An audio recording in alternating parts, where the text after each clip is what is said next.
So now we are going to discuss the way forward. Development of supporting infrastructure at various every level, such as facilitation center with facilities for e-filing and video conferencing at the entrance of court complexes, integrated software, etc. Making rules for the use of electronic evidences. Procedural law rules may also need to be amended to include the suggestion of having audio-visual recording of court proceedings, maintaining standard system, generated formats of routine judgment and so designs and impart regular training course for judges, court staff and paralegals for using online system and maintenance of e-data, such as e-data of e-file minute entries, summons, warrants, bail orders, etc. Course should be optimize the use of virtual teaching tools to maximize reach, creating a user-friendly e-code mechanism and awareness generation which is simple and easily accessible by common public and provide information in multiple Indian languages. Clean rules on data privacy. These must include consequences of data breach, infringement of privacy, etc., and an appropriate grievance redressal mechanism. After that, we have details of some important initiatives. E-Code Mission Mode project. So it is a pan-India project monitored and funded by Department of Justice, Military of Law and Justice, Government of India for the district courts across the country.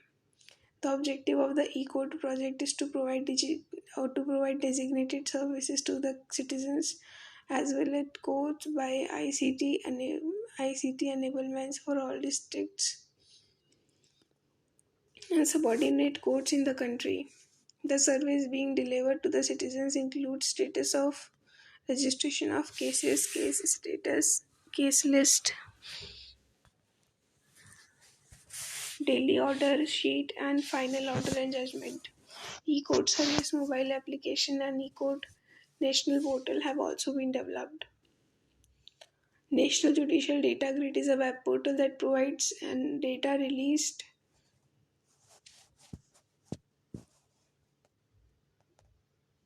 that provides data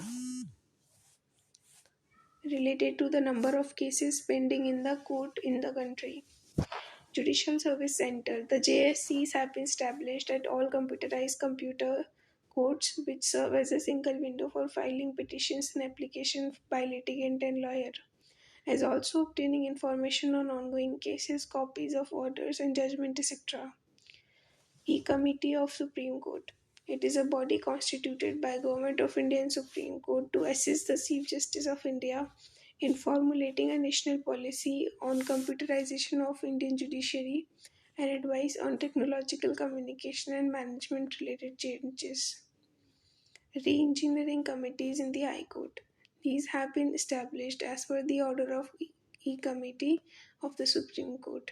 The role of these committees is to undertake judicial process re-engineering by streamlining and improving current court processes, eliminating redundant processes and redesigning new processes with respect to making court processes ICT enabled. Legal Information Management and Briefing System (LIMBIS). It is a web-based portal developed by Department of Legal Affairs, Ministry of Law and Justice for monitoring and handling of various court cases of the government department and ministries. Interoperable criminal justice system. It is aimed at integrating the criminal tracking network and network system CCTNS project with the eCourt and ePrisons databases as well as with other pillars of criminal justice system such as of forensics, prosecution and juvenile homes in the phased manner.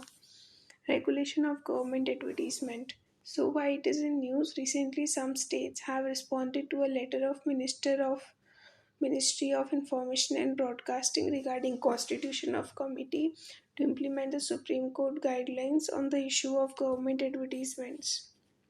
More on news. A writ petition filed by two organizations, Common Cause and Center for Public Interest Litigation, is the Supreme Court on the issue of the misuse of public funds for issuing government advertisements which are usually politically motivated.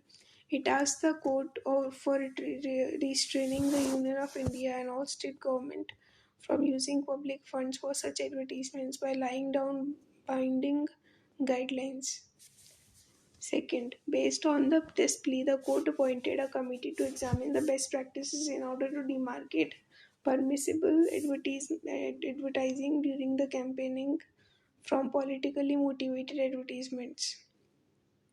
The committee submitted its report to the Supreme Court in September 2014, which contained a set of guidelines on content regulation in government advertising. In 2015, Supreme Court, using its power under Article 142, issued directions regulating the content and expenditure on government advertisements. So the next question which arises is rationally behind government advertisement. So sharing information on government initiatives. These advertisements facilitate circulation of necessary information with respect to government's policies or initiative or about any public health, safety or other matters meant for citizens.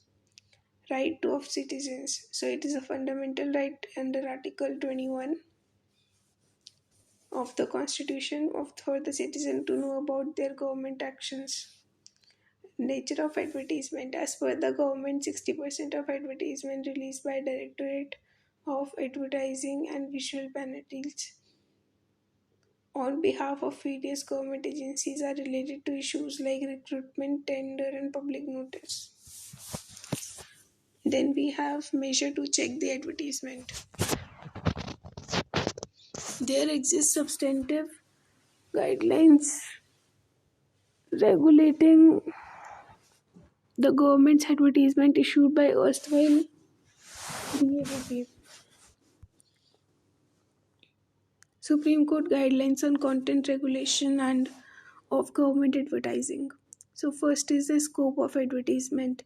It includes both copy, written, text, and audio, and creatives, visuals, video, or multimedia, put out in a print, electronic, outdoor, or digital media. It does not include classified advertisements.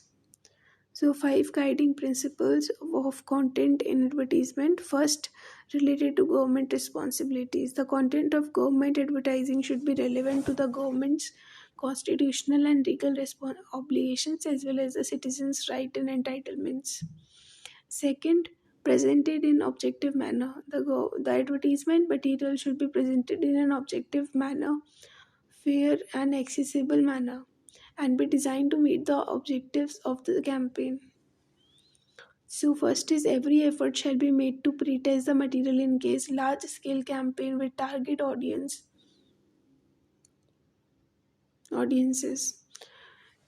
Then we have third, should not be directed at promoting political interest of the ruling party. They should not include the name of ruling party, party symbol, party logo, any attack on the views and actions of opposition parties in any form.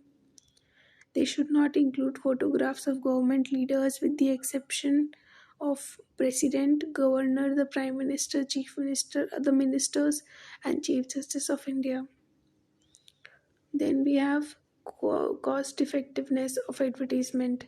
There must be an optimum use of public funds which reflects a need based advertising approach.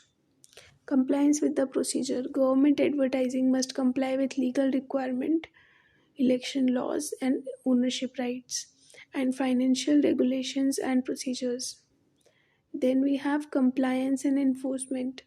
Government should constitute a three-member body consisting of persons with impeachable, unimpeachable neutrality and impartiality, and who have excelled in their respective fields. It shall ensure the implementation of these directions. It will address complaints from general public on violation of the guidelines prescribed in the code. Need for regulating government advertisement. So, first is the protection of vested interest. Against serving the public interest, many government advertisements glorify the political personalities and parties. It needs to wastage of scarce resources of state in promotion of private interest, which is against the rule of law. Then we have lack of clarity over public purpose. There is a very thin boundary between government messaging for citizen and political messaging for voters. There is a need that government activities satisfy the test of reasonableness and and public interest, particularly while dealing with public funds and property. Third is against the democratic setup. The incumbent government gains an advantage over other parties and candidate, especially before the elections, by using such advertisements. Such actions do not allow free and fair election, as the political opponents may not have similar resources to highlight their promises and pleas. It is also governments to patronize the publications and media organization so as to grade favorable media coverage by selective dispersal of these advertising information. Then fourth, we have exponential rise in cost. The information received through various RTI applications reveal that the government expenditure on advertisements has increased every successive election year by around 40% in the recent times. As per Parliamentary Committee Report 2017 on the demand for grants of the Ministry of Information and Broadcasting, the government expenditure appears skewed in favor of election bound states. Next is the status of implementation. First, following the directions, the Ministry of Information and Broadcasting issued an order containing the Supreme Court guidelines would function as a stopgap arrangement until a legislation comes into force to regulate the content projected in government sponsored advertisements. A three-member committee would be constituted at the center and will set up a parallelly at the state level appointed by respective state governments. Appointment of committee. The Union government constituted a committee in 2016. However, there were criticism with some members allegedly being close to the political party in power. The state government were also expected to constitute similar committee. However, most of the state except like in Karnataka, Goa, Manipur, Mizoram, Nagaland have not constituted nor in process constituting any such committee. Conflict of interest. The government merged the previous departments into Bureau of Outreach and Communication. Its mandate is to scrutinize the advertisement and report any alleged violation of the Honorable Supreme Court's guidelines to the committee. This goes against the sub-autonomy of the committee, which becomes dependent on this government after government's body input, which becomes dependent on this government's body's input. So earlier also the DAVP looked after the government's advertising and publicity and was also responsible for disbursing funds to the committee which regulates government advertisement. Reading the norm, various state governments have shown disregard to the Supreme Court guidelines. Example, the Vikas Yatra in Chhattisgarh was advertised using government funds, showcasing and the photographs of various political leaders. Conclusion. In the past, various bodies, including Law Commission report on electoral reforms, Comptroller Auditor General, and Election Commission, have repeatedly demanded for standards to regulate such advertising. The Election Commission of India has even recommended any advertisements highlighting the achievements of existing government should be prohibited for a period of 6 months before the due elections to the legislature. The floating of these regulations also raise important concerns about the use of public funds in political campaign and rallies. So here we are going to read about Bureau of Outreach and Communication. So it was set up in 2017 by integration of East erstwhile Directorate of Advertising and Visual Publicity, Directorate of Field Publicity, and Song and Drama Division. It provides communication solution to various agencies of the government. It is engaged in educating people, both rural and urban, about the government's policies and programs to evoke their participation in developmental activities.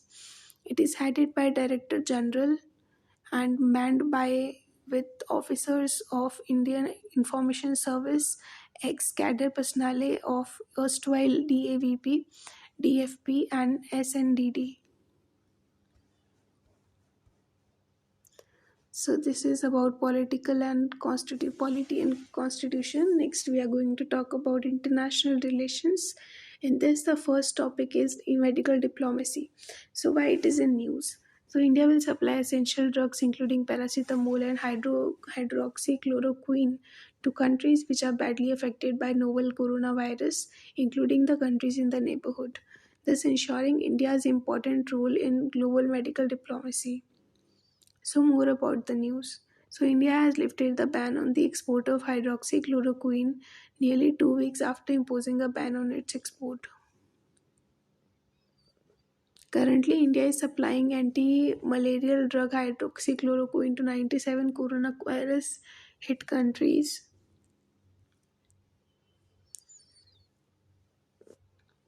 as grants as well as commercial basis. Indian manufacturers 70% of world supply of hydroxychloroquine and exported $51 million worth of drugs in financial year 19. Hydroxychloroquine is an anti-malarial drug that has been identified by US Food Drug Administration as a possible treatment for COVID-19. The list of 97 countries include USA, Russia, France, UK, besides some 20 countries of Africa and many India's immediate neighbors like Nepal, Maldives, etc. Apart from supplying hydroxychloroquine, India has been sending teams of doctors to Nepal to deal with the testing and treatment of coronavirus patients. India is also working closely with the countries in Middle East during the pandemic. There has been online training organized for healthcare professionals in South Asia and other neighboring countries on COVID-19 management strategies and related aspects. There have been high level contact at regional and multilateral levels at the insistence of India. These includes a virtual summit of South Asian Association for Regional Cooperation SAARC countries and similar meet of the leaders of G20 countries. So what is medical diplomacy? In recent years, health has been adopted as a strategic foreign policy and diplomatic concern for many countries and regions of the world.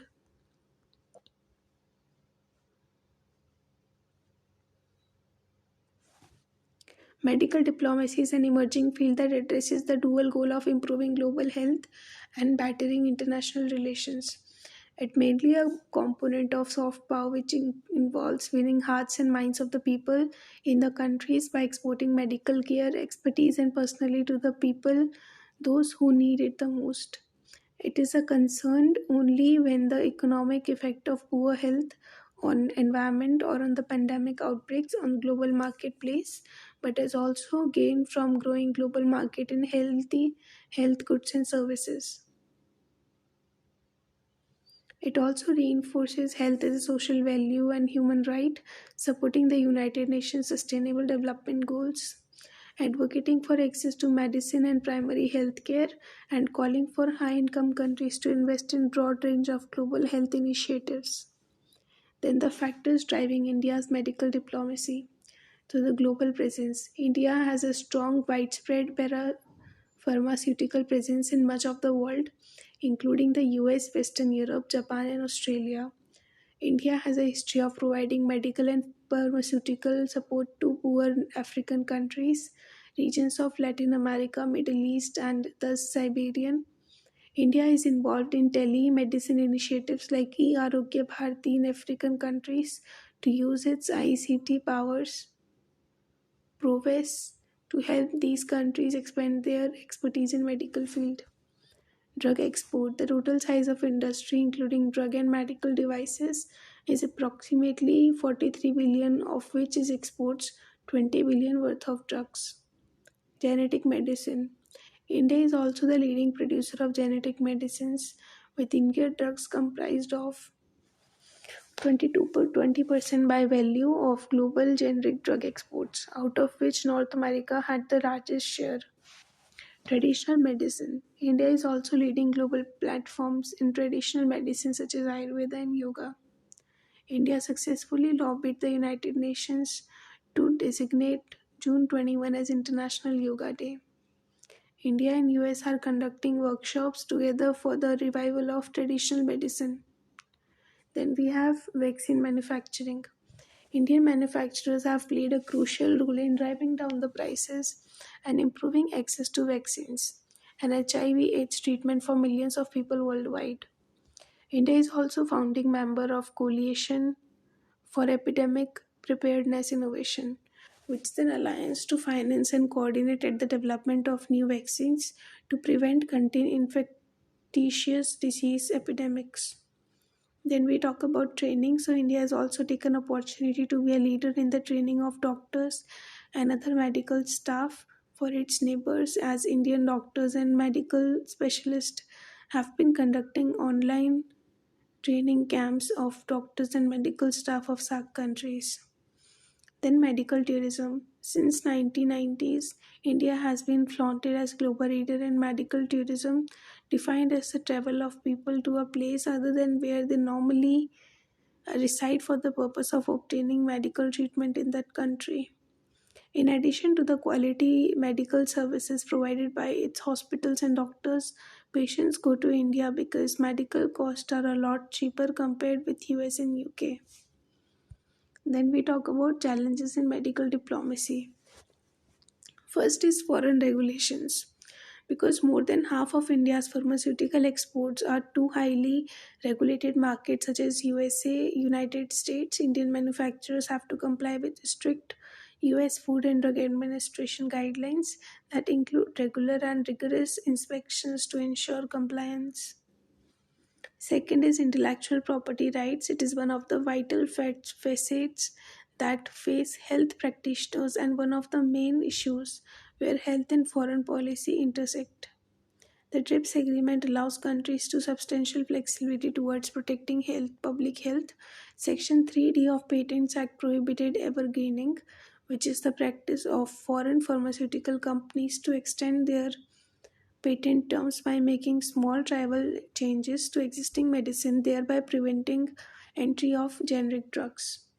So the third is active pharmaceutical ingredients. Despite being a leading supplier of medicine to several countries, India is highly dependent on China for raw materials such as API and bulk drugs, even to produce medicines such as basic crocin. According to the estimate, 70% of India's imports of APIs come from China. Lack of support and infrastructure. India has persistently lacked sufficient and effective investment in healthcare through the decades, currently at 3.5% of GDP, which includes private investment. Quality of doctors and clinical infrastructure is considered good, however, general infrastructure does not satisfy the tourist. Way forward. So, first, the overseas Indians have distinguished themselves in the field of medicine, healthcare in the countries of their residence. The diaspora can also help in promoting India as healthcare designation. They can effectively contribute in the expansion and the growth of pharmaceutical industry. Second, individual service providers of medical tourism must locate their niche segments, market their service according engaging on the long term with targeted communities.